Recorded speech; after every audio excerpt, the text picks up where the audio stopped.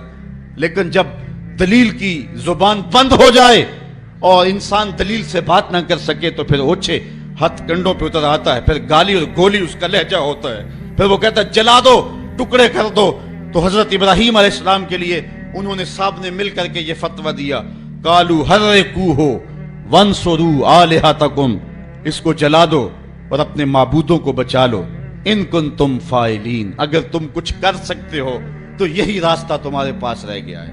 اگر اپنے خداؤں کا دفاع کرنا ہے تو پھر اس کی زبان بند کرنے کے لیے یہی طریقہ ہے کہ اس کو آگ میں جلا دیا جائے. اب آگ کا آلاؤ روشن کر دیا گیا. حضرت ابراہیم کو تلوار کی ایک ضرب سے بھی کاٹنے کا اہتمام کیا جا سکتا تھا, لیکن رنگ کوئی اور تھے اور رب کو کچھ اور منظور تھا. ایک چخا تیار کی گئی اور مفسرین لکھتے ہیں کہ اتنی بڑی تھی کہ اگر اوپر سے فضا سے کوئی پرندہ گزرتا اور اس سے اٹھنے والی گرمی اور حرارت اور حدت سے وہ جل بن کر کے کباب بن کر کے نیچے جو ہے وہ گر جاتا. اب جب چخا جلالی روشن کر لی, اب ابراہیم علیہ السلام گرفتار ہیں اور ان کو پکڑ کے آگ میں ڈالیں تو کیسے ڈالیں, قریب تو جایا نہیں جاتا. ایک منجنیق تیار کی, اس کے ایک پلڑے میں حضرت ابراہیم علیہ السلام کو بٹھایا, ان کے بدن پہ رسیاں جو ہے وہ باندھی اور ان کو جکڑ کر کے اس منجیق میں رکھا کہ اس کو گھما کر کے اس آگ میں ڈال دیں گے. جب منجیق کو گھمایا جانے لگا, کارکنان قضا و قدر میں کوہرام مچ گیا. مالک اس دھرتی پہ تیرا ایک ہی تو پرستار ہے, تیرا ایک ہی تو پوجنے والا ہے, اگر یہ بھی نہ رہا تو پھر تیری توحید کا اعلان کون کرے گا. لیکن فطرت مسکرا کے کچھ اور کہہ رہی تھی, فانوس بن کے جس کی حفاظت ہوا کرے, وہ شمع کیا بجھے جسے روشن خدا کرے. حضرت ابراہیم علیہ السلام اس منجیق میں ڈال لیے گئے. ذرا دیکھیے توحید پرست کا لہجہ, جس دھج سے کوئی مقتل میں گیا وہ شان سلامت رہتی ہے, اس جان کی کچھ پرواہ ہی نہیں, یہ جان تو آنی جانی ہے. ابراہیم علیہ السلام کے بارے میں ان کا خیال تھا کہ جب جلتی ہوئی آگ کے بھڑکتے ہوئے شعلے دیکھیں گے تو اپنے موقف سے رجوع کر لیں گے, لیکن جن کے اندر چراغ توحید روشن ہو بھلا وہ ان بھڑکتے ہوئے شعلوں کو خاطر میں کیسے لاتے ہیں. حضرت ابراہیم علیہ السلام چرخی میں بیٹھے اور جب اس چرخی کو گھمایا گیا حضرت جبریل امین حاضر ہو گئے. عرض کہی, اے ابراہیم, میں اللہ کے ہاں قرب خاص رکھتا ہوں اور میرا آنا جانا سدرہ تک ہے, اگر اللہ سے کچھ کہنا ہے تو مجھے کہیے, میں اللہ کی بارگاہ میں عرض کر دیتا ہوں. تو حضرت سیدنا ابراہیم علیہ السلام بولے کہ اے جبریل, تیری مہربانی پیشکش کی, مجھے تیرے سے کوئی حاجت نہیں ہے. جبریل نے عرض کی کہ اچھا چلو اپنے رب سے خود ہی عرض کر لیجئے, اس مشکل اور آڑے وقت میں آپ کی حفاظت کی جائے. آپ کی حفاظت اس قاض کی حفاظت ہے, آپ کا بچ جانا دین اسلام کا بچ جانا ہے, اس لیے آپ خود عرض کر لیجئے. حضرت ابراہیم بولے, اے جبریل امین, مجھے یہ بتاؤ, کافروں کے دل میں یہ بات کس نے ڈالی کہ میرے لیے آگ کے یہ الاؤ روشن کیے جائیں؟ کہا رب جلیل نے. کہا اگر جلیل کی یہ مرضی ہے تو پھر خلیل کی بھی یہی مرضی. جے سونا میرے دکھ وچ راضی تے میں سکھ نو چلے ڈاواں, اگر اس کی رضا ہے کہ میں جلوں تو میں 100 بار جلنے کے لیے تیار ہوں. اچھا, انہوں نے اس منجنیق کو گھما کر کے حضرت ابراہیم علیہ السلام کو آگ میں ڈالا. حوروں کی چیخیں نکل رہی تھی, عرش مولا تھرا رہا تھا, کارکنان قضا و قدر پریشان تھے کہ دھرتی پر ایک ہی رب کی توحید کا متوالا اور اس کو بھڑکتی ہوئی آگ کے شعلوں پہ ڈالا جا رہا ہے. لیکن قدرت نے جو دکھلانا تھا وہ کچھ اور تھا.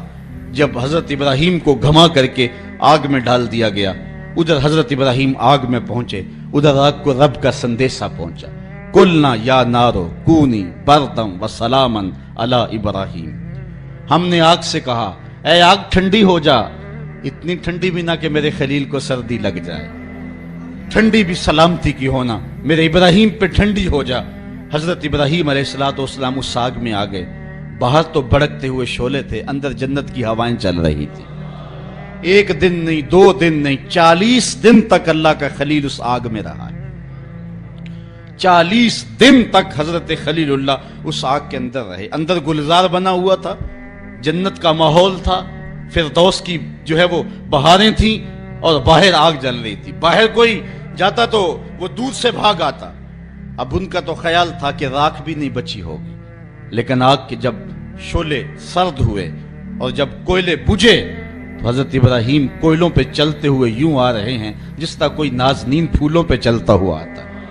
حضرت ابراہیم علیہ السلام سے پوچھا گیا زندگی کے بہترین لمحے کون سے گزرے ہیں؟ کہا وہی لمحے جو نار نمرود کے اندر گزار کے آیا ہوں. وصل کی وہ لذتیں اور وہ گھڑیاں اور وہ ساعتیں، وہ خوش نصیب گھڑیاں میں نے جو پائی ہیں، دل ڈھونڈتا ہے وہی فرصت کے رات دن بیٹھے رہیں تصور جانا کیے ہوئے. وہ خاص گھڑیاں تھی، وہ خاص لمحے تھی. اب اقبال کا لہجہ یہاں دیکھیے. پختہ ہوتی ہے مصلحت اندیش و عقل، عشق مصلحت اندیش ہو تو ہے خام ابھی. بے خطر کود پڑا آتش نمرود میں عشق، عقل ہے محو تماشائے لبے بام ابھی. عقل کے تقاضے اور ہیں لیکن عشق کا لہجہ اپنا ہے، محبت کا بانکپن اپنا ہے. توحید کے چاہنے والے اور اللہ کی ذات پر اذعان و یقین رکھنے والے اس طرح جلتے ہوئے شعلوں کو سلامی دیا کرتے ہیں، اور پھر اللہ کی رحمتیں ان پر کس طرح برستی ہیں. فرعون کا دربار دیکھیں، پوری جلالت کے ساتھ اپنے دربار میں بیٹھا ہے. اللہ کا پیغمبر حضرت سیدنا موسیٰ علیہ السلام، ہاتھ میں عصا ہے، سر پہ امامہ ہے، فرعون کے دربار میں بیٹھ کے اللہ کی توحید کا اعلان کر رہا ہے. زیر لب مسکرا کے بولا میرے گھر میں پلتا رہا، آج مجھے یہ کل سکھانے آ گیا ہے. تو اللہ کا نبی بولا کہ میں رہا تیرے گھر میں ہوں، دودھ میں اپنی ماں کا پیتا رہا. اللہ اکبر. حضرت ابراہیم علیہ السلام سے لے کر کے حضرت موسیٰ تک پھر وہ لمحے بھی آئے. کفر نے ایک بار پھر زور پکڑا. اللہ کا بابرکت گھر کعبۃ اللہ اور 360 بت کعبے کے اندر سجے ہوئے ہیں. جب خدا کے گھر میں بھی بت سجے ہوئے ہیں، اللہ نے اپنے محبوب کو روشنیوں اور اجالوں کا نقیب بن کے دنیا پہ جلوہ گر کیا. پھر حضور کھڑے ہوئے. مخالفتوں کے وہی طوفان، نکتہ چینی کی وہی آندیاں، حالات کے وہی جبر اور مشکلوں کے وہی چکر، راستے میں بچھے ہوئے کانٹے، کھدے ہوئے گڑھے، طائف کے بازار، مکے کی گلیاں. ابو لہب بھی ہیں، ابو جہل بھی ہیں، عقبہ بن ابی معیط جیسے ظالم لوگ بھی ہیں. یہاں ایک فرعون یا ایک نمرود نہیں ہے، یہاں درجنوں فرعون اور درجنوں نمرود جو ہیں وہ مقابلے میں کھڑے ہیں. حضور علیہ السلام کے شفیق چچا حضرت ابو طالب، ان سے کہا جاتا ہے آ کر کے کہ آپ اپنے بھتیجے کو روک لیں، اور یہ اتنے لوگوں کے ساتھ کیسے ٹکر لے گا. تو ان کے دل میں بھی جب بات آئی تو اپنے بھتیجے کو بلا کر کے کہا میرے ناتواں کندھوں پہ اتنا بوجھ نہ ڈالو جس کو میں اٹھا نہ سکوں. تو حضرت نبی رحمت صلی اللہ علیہ وسلم نے جب اپنے چچا کو بھی اپنی حمایت سے دستبردار ہوتے ہوئے دیکھا تو آنکھوں میں آنسو آ گئے اور کہا کہ چچا تمہاری مرضی، رہی بات میری، واللہ لو وضع الشمس فی یمینی والقمر علی یساری، اگر یہ میرے دائیں ہاتھ میں سورج رکھ دیں، بائیں ہاتھ میں چاند رکھ دیں، کونین کے خزانے میرے قدموں میں ڈھیر کر دیں، میں تب بھی اللہ کی توحید کا اعلان کرتا رہوں گا. یا تو اس راستے کے اندر اپنی جان دے دوں گا اور یا پھر اس امر کو غالب کر کے رہوں گا. تو انہوں نے کہا یا ابن اخی کل ما اجبتا، اے میرے بھائی کے بیٹے جو دل میں آتا ہے کہو میں تمہارے ساتھ ہوں. وہ عظیمتوں کی یہ داستانیں اور یہ بانکپن اور یہ انداز اللہ کے بندوں کا شیوا ہے کہ وہ ہمیشہ ہر دور میں حق کے پرچم کو ہی بلند کیا کرتے ہیں. ان کا لہجہ اور ان کا انداز اور ان کے انداز کا بانکپن لوگوں کو جو ہے وہ بلاتا ہے، جو ہے وہ ایک زندگی کی طرف، ایک حرارت کی طرف. توحید ایک ایسا جذبہ ہے جو اندر ایک توانائی اور ایک بجلی بھر دیتا ہے اور بندہ لا خوف علیہم ولا ہم یحزنون کا روح بن جاتا ہے، چونکہ اسے یقین ہے کہ میرا رب تمام طاقتوں کا مالک ہے اور اس کے قبضہ قدرت میں میری جان ہے. محیی بھی وہ ہے اور ممیت بھی وہ ہے، زندگی بھی اسی کے دستے قدرت میں ہے اور موت بھی اسی کے ہاتھوں میں ہے. اگر آپ مجھے پوچھیں کہ دین کا خلاصہ کیا ہے اور 2 لفظوں میں خلاصہ بیان کرو تو میں اقبال کا لہجہ اتار دوں گا. اقبال نے کہا تھا دین سراپا سوختن اندر طلب، انتہائش عشق آغازش ادب. طلب محبوب میں تڑپنے کا نام دین ہے. جو ادب سے شروع ہوتا ہے عشق پہ ختم ہو جاتا ہے، اور جو دین ادب سے شروع ہو کے